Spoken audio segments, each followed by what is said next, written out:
So how does a forever politician like Hillary Clinton compete with the unconventional outsider Donald Trump?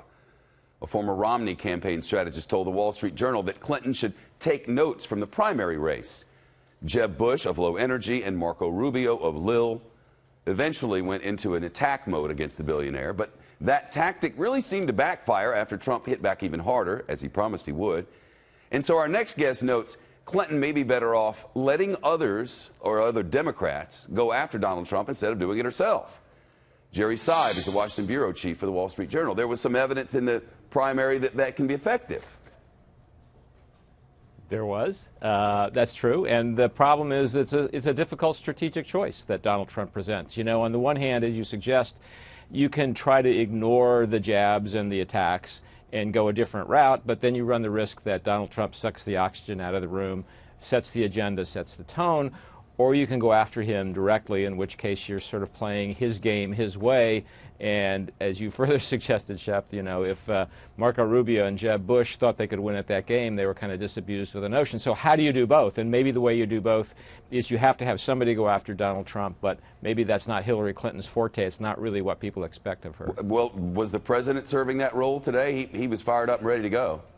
Yeah, he was pretty good today, I have to say. And to some extent he was, yeah, although he spent a fair amount of time going positive for Hillary Clinton as well as negative for Donald Trump. You know, and it's interesting, Tim Kaine, the vice presidential candidate, and that's the traditional role for a vice presidential candidate, is to be the attack dog.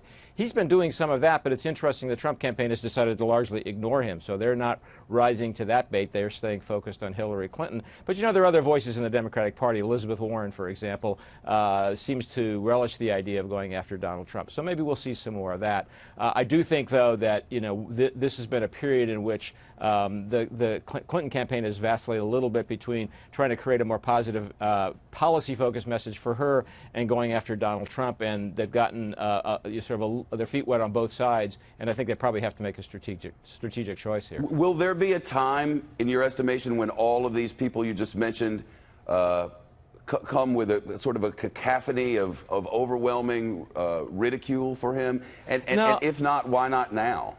I mean, well, I don't think so, because, you know, there's a point beyond which voters don't like too much negativity, and even Donald Trump has to worry about this.